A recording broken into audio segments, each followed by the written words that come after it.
If any man can show just cause why they may not lawfully be joined together, the vicar intoned, let him now speak, or else hereafter forever hold his peace. And from the open door at the back of the church, a voice said, clearly, into the waiting hush, I can, and I will, stop the wedding. Miss Honora Blake, standing at the altar in her wedding gown beside the man she did not love, closed her eyes, because she knew that voice. And she had spent the whole of the last month teaching herself not to hope to hear it ever again. The whole church turned, and the Duke of Welborough came up the aisle, travel-stained, his boots muddy, a man who had plainly ridden hard and far to reach this church before these words were spoken. And the congregation, which had come to see a quiet, joyless wedding of convenience, found itself instead witnessing the thing that would be talked of in the county for a generation. The great Duke of Welborough striding up the aisle to object to the marriage of a woman he had no apparent claim to, at the last possible instant, before God and everyone. The groom, Mr. Silas Vane, a rich, hard, humorless man of 50, who had bought himself a young bride the way he bought everything, by paying for it, went purple. This is an outrage. Vicar, continue at once. This man has no right. He has the right the vicar just offered him, said the Duke of Welborough, reaching the altar rail, which is the right of any man to show just cause. And I have just cause, and I am going to show it. And then Miss Blake may decide for herself what she wishes to do, which is a thing no one in this whole sorry arrangement appears to have troubled to let her do.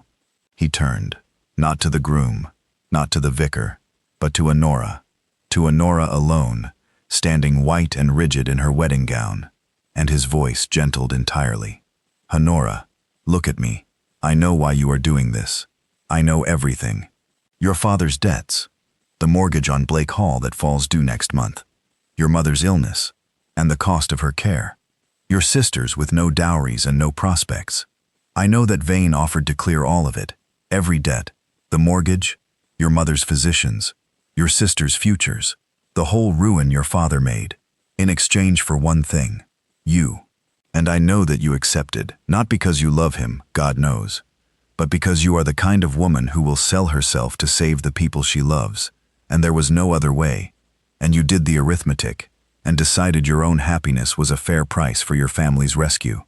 I know all of it, because I have spent the last month finding it out, and the last 3 days doing something about it, and I have ridden here through the night to tell you the thing that changes everything.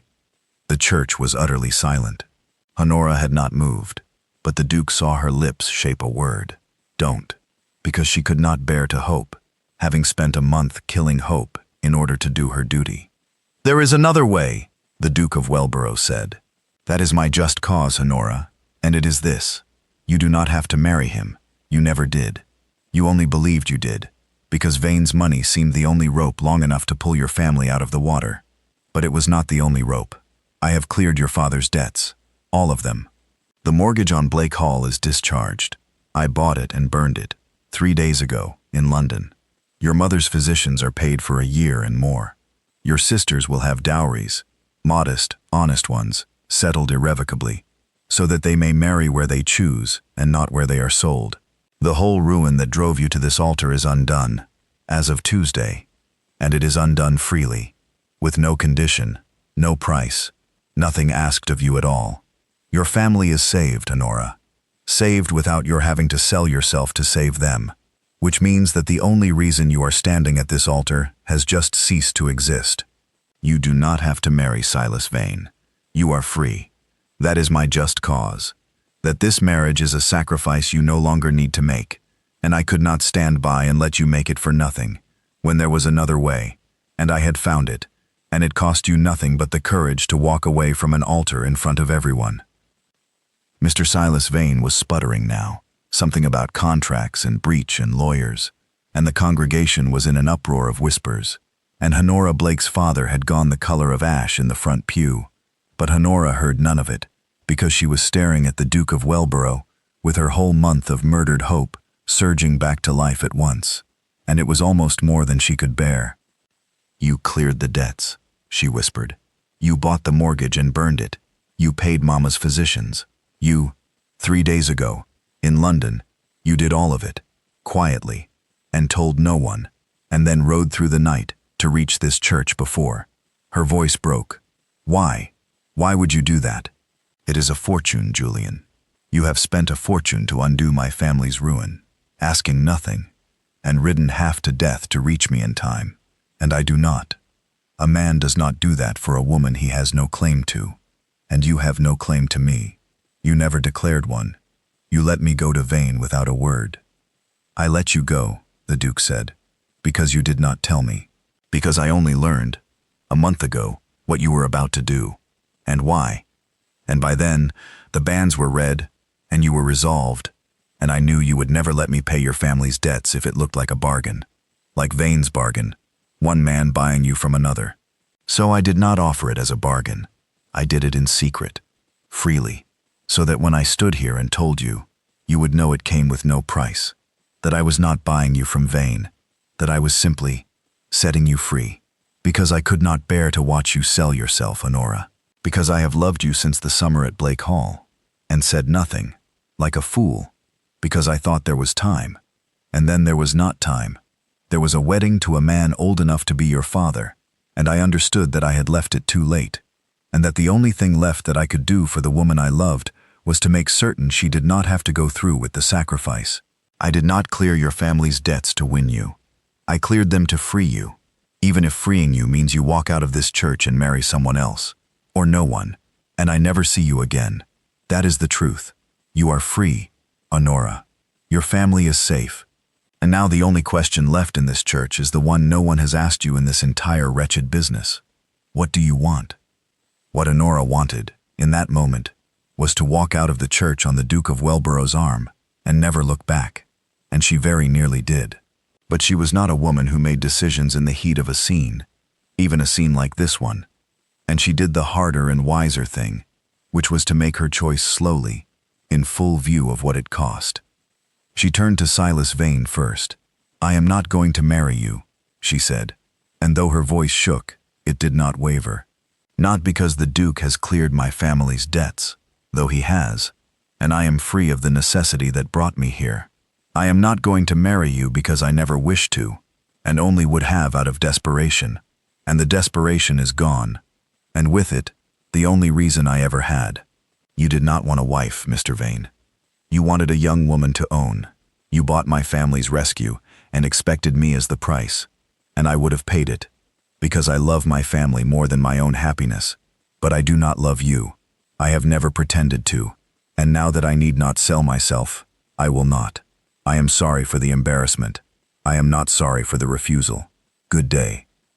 And Silas Vane, purple and sputtering, threatened lawyers and breach of promise and ruin, until the Duke of Welborough turned to him and said, very quietly, that Mr. Vane was welcome to sue, and that the Duke of Welborough would very much enjoy the ensuing public examination of exactly how a man of 50 had come to purchase a girl of 20 from her debt-ruined father, and how that would look in the newspapers, and whether Mr. Vane's business interests would survive the telling, at which Mr. Silas Vane discovered that he had no wish to sue after all, and gathered his wounded dignity and his purple face, and left the church, and was not much missed.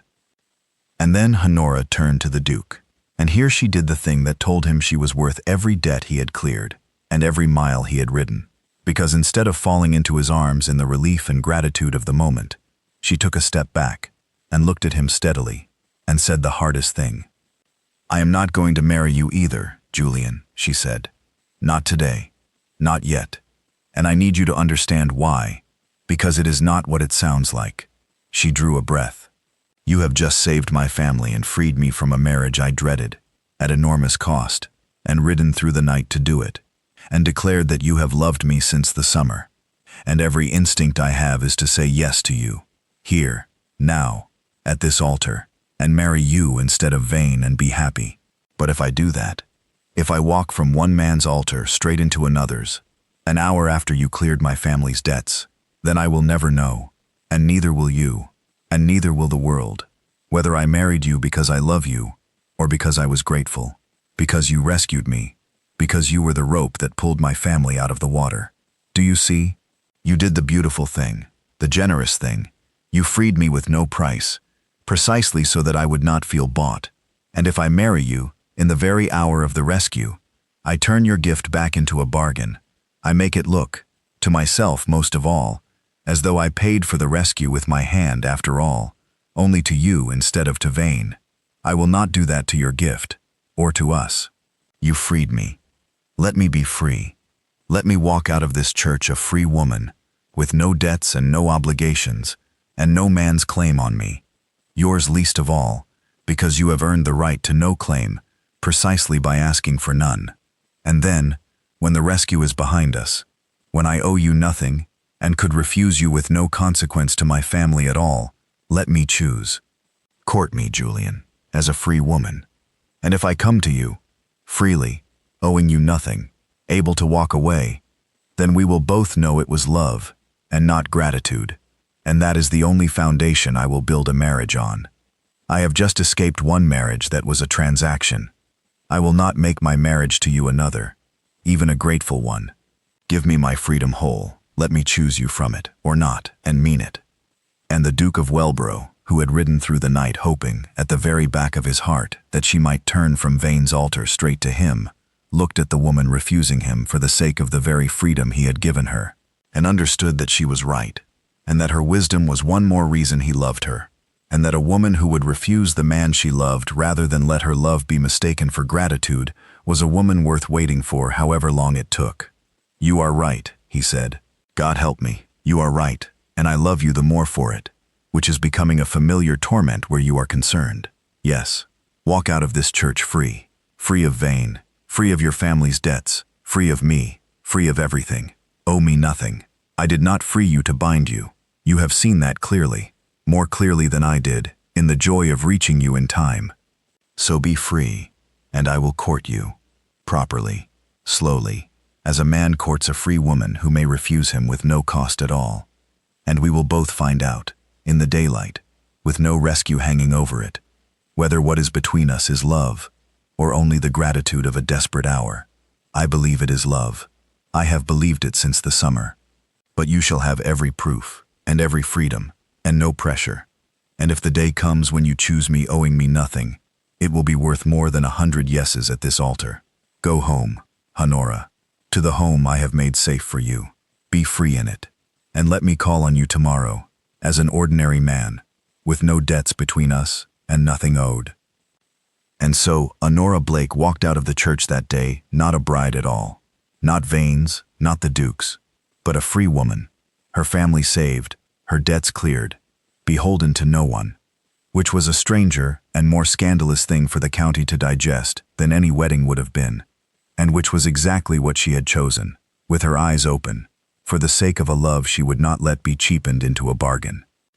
The county, of course, was scandalized, and talked of nothing else for a month. The wedding stopped at the altar, the Duke's dramatic objection, the bride who then refused both men and walked out free.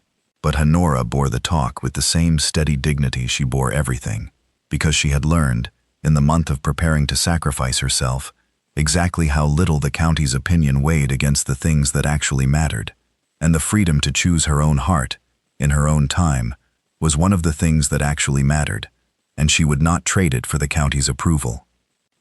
There was one afternoon of that free summer that Honora kept, ever after, as the moment she knew her heart was entirely her own, and had chosen him with it. The Duke had come to call, and instead of the drawing room they had walked out to the far meadow of Blake Hall, and Honora had said, on impulse, the thing she had been turning over for weeks. I want to tell you something, and I want you to hear it as a free woman speaking, not a grateful one, because I have been so careful all summer to keep the two apart. When I stood at that altar beside Vane, before you came, I had made my peace with it.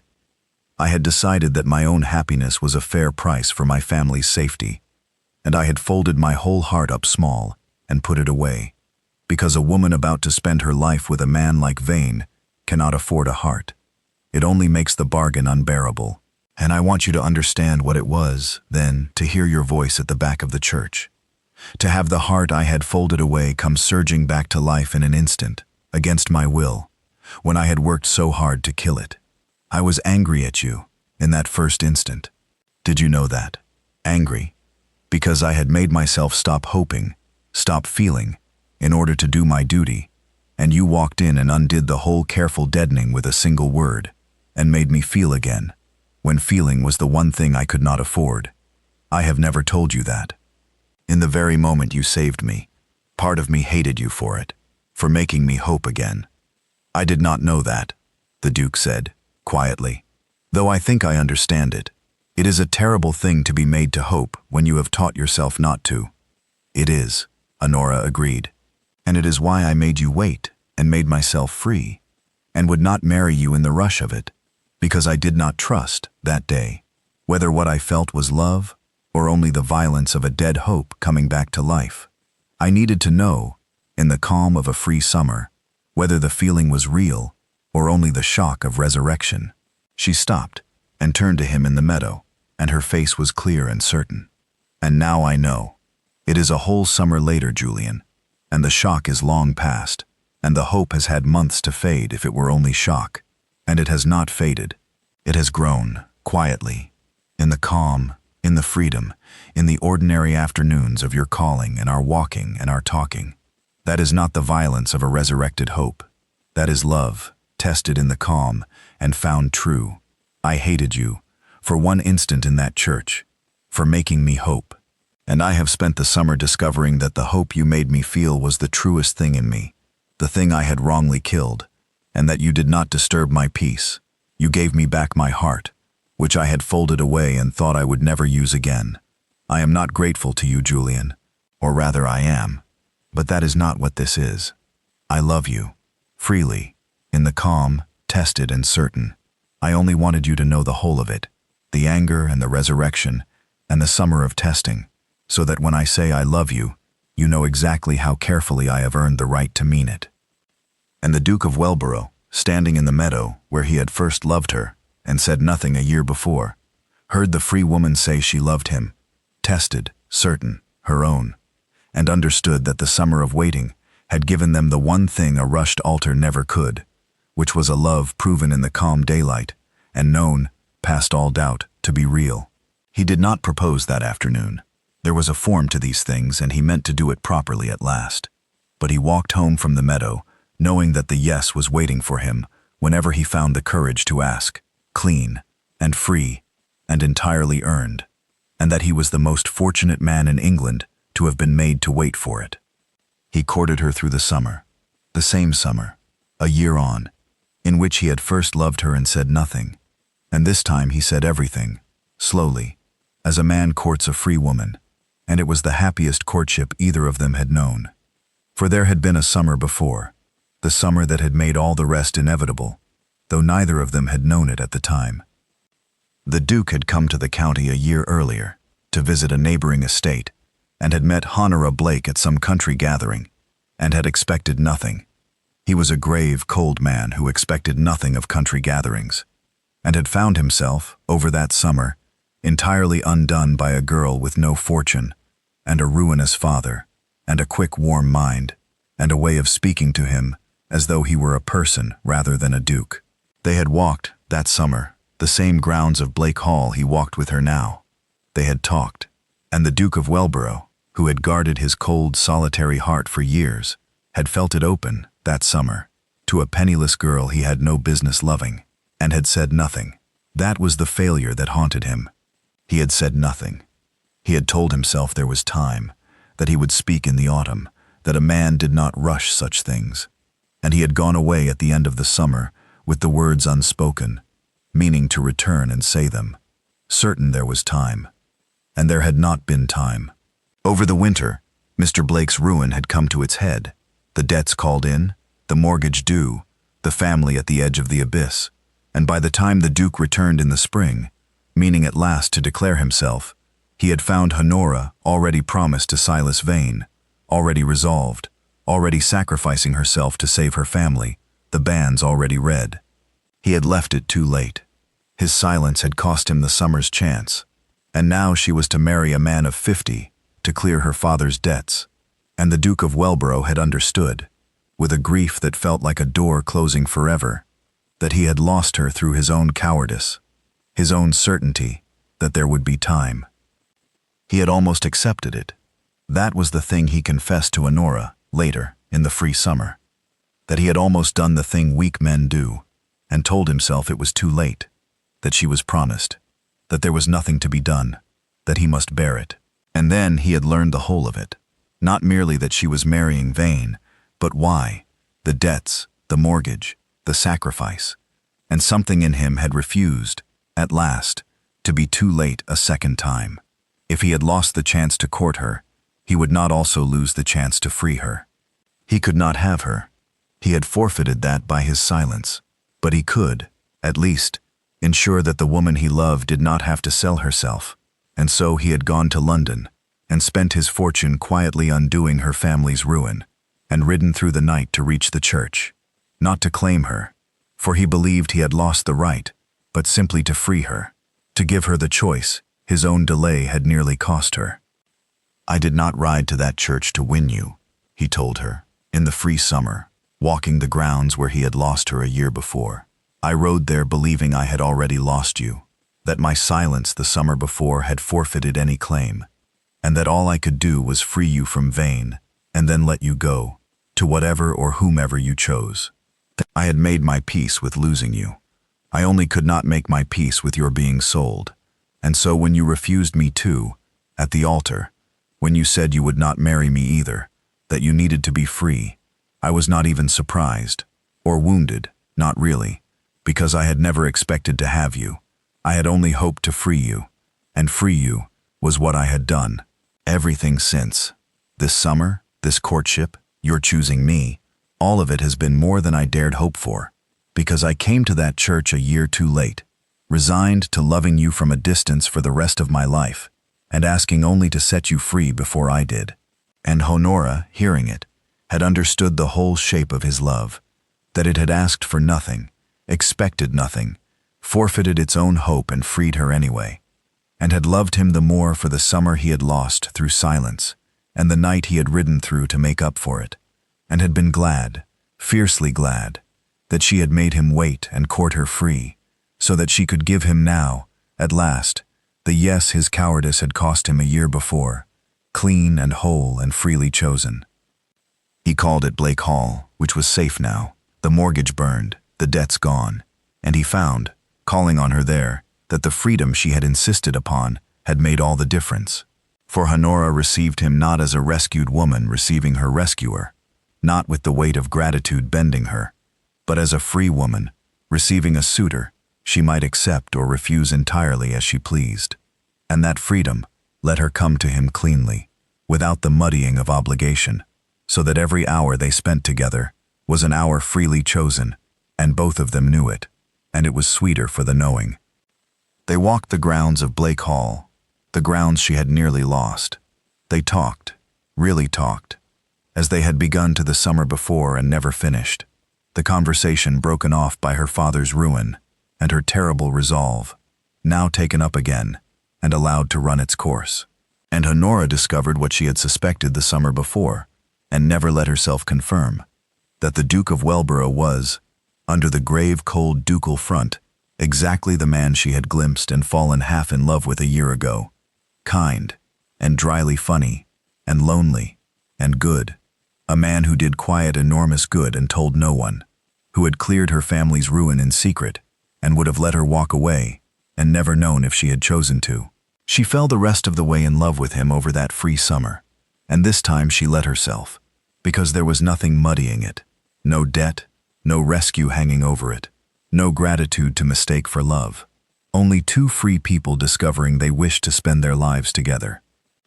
There was one conversation, late in the summer, that settled it, when Honora, needing to be entirely sure, asked him the question that had haunted the edges of the whole courtship. "If I had married Vane," she said, "that day, if I had refused your just cause and gone through with it, what would you have done?" "I would have let you," the Duke said quietly.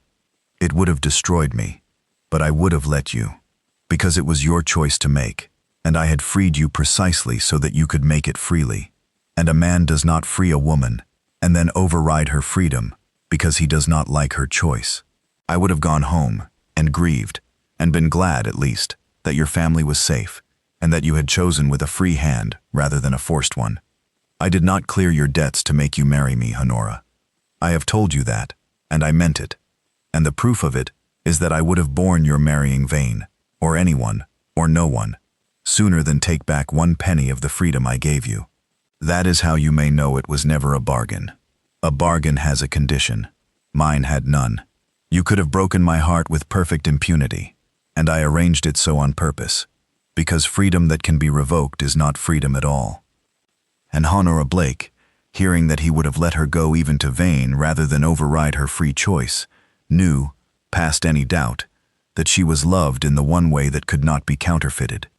Loved by a man who wanted her happiness more than her hand, her freedom more than his own desire, and knew, too, that she chose him, freely, wanting nothing from him but himself, owing him nothing that could muddy it, and that the choosing was clean and whole and entirely her own.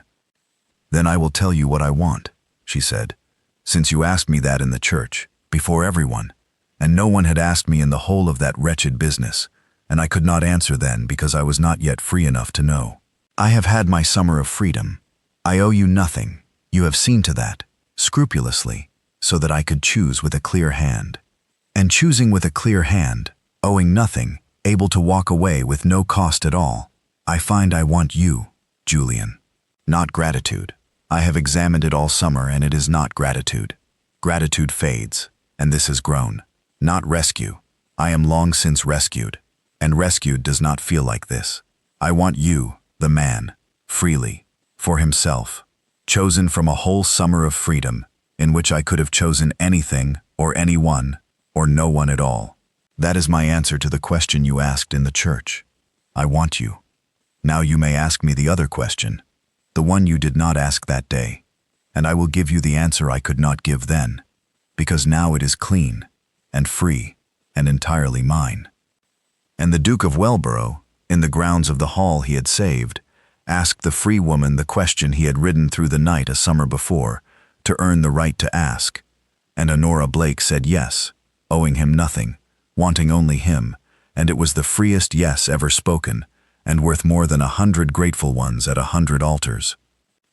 You were right to make me wait, the Duke said, holding her at last. I would have married you that day in the church, grateful and rushed, and forever uncertain whether you came to me from love or from the rescue. And instead, you have given us this, a yes, with no debt in it, no gratitude, no rescue, only free choice. We will never have to wonder. I freed you, and you chose me from freedom, and no one, not you, not I, not the whole gossiping county, can ever say you married me for anything but love, because you had every means, and every reason, and every freedom to refuse me, and chose me anyway. That is worth the summer of waiting. It is worth a great deal more than the summer of waiting. It is worth everything. They were married in the autumn, in the same church where he had objected. Honora's idea, and a piece of quiet defiance she rather enjoyed, to be married gladly, freely, in the very place she had nearly been married in despair, so that the county's memory of the stopped wedding would be overwritten by the memory of the joyful one. And this time no one objected, and the bride walked up the aisle not white and rigid and sacrificed, but glowing and free. And the whole county, which had been so scandalized a few months before, wept and cheered, and agreed that it had always known the Duke of Welborough and Honora Blake were meant for each other, which was not quite true, but was the kind of thing counties say. Honora's father was there, chastened and grateful, and much reduced in his own estimation, for the whole affair had held up a mirror to what he had been willing to do, to sell his daughter to cover the debts his own folly had made. The Duke had settled matters with him privately, and without cruelty. The debts were cleared, the family safe, but Blake Hall's affairs were now managed by a trustee of the Duke's choosing, so that Mr. Blake could never again gamble his family to the edge of ruin, and Honora's sister's dowries were settled beyond his reach. It was mercy with a firm hand, and Mr. Blake, who knew how near he had come to destroying his daughter's whole life, accepted it with the humility of a man who has been shown exactly what he was, and been spared the full consequences by the very daughter he had nearly sold. And Honora, Duchess of Welborough, became known throughout the county for one cause above all others, the rescue of women being married against their hearts to save their families. She had an unerring eye for them, the girls at the altars of convenience, sold to clear a father's debts or secure a family's future, sacrificing their own happiness because they could see no other way.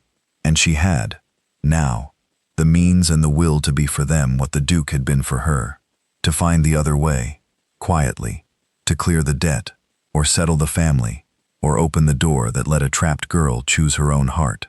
There was many a young woman in the county who did not have to marry the Silas Vane chosen for her, because the Duchess of Welborough had found her another rope, and freed her, and asked nothing, because Honora had stood at that altar herself, sold to save her family, and had been freed at the last instant by a man who wanted her happiness more than her hand, and she never forgot it, and spent her whole free, happy life passing the freedom on. "You objected at my wedding," Honora said to her husband, years on, which the county thought the most romantic thing it had ever seen, the great Duke striding up the aisle to stop the marriage and claim the bride. And they have it wrong, all of them, and I have never corrected them, but I will tell you the truth of it. The romantic thing was not the objection. Any man in love might object at a wedding. It is a grand gesture and costs nothing but nerve. The romantic thing, the thing I married you for, was what came after. That having stopped my wedding and freed my family, you did not claim me. You freed me, and then stepped back, and let me walk out of that church owing you nothing, and courted me a whole summer as a free woman who could refuse you with no cost, so that when I chose you it would be clean. That is the thing no one else would have done.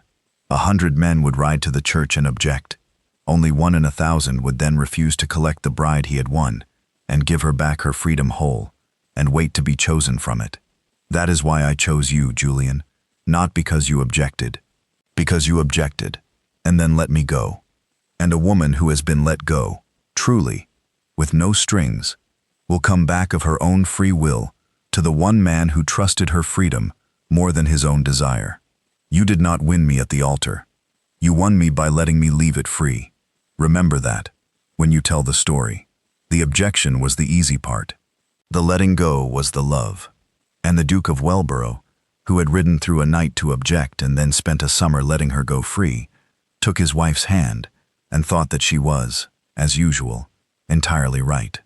That love was not the grand gesture of the objection, but the harder, quiet thing that followed, the refusal to turn a rescue into a claim, the trusting of the beloved's freedom above one's own longing, and that he had, by the grace of God and the wisdom of the woman beside him, managed to do the harder thing, and been given, for it, the freest and truest love a man ever won.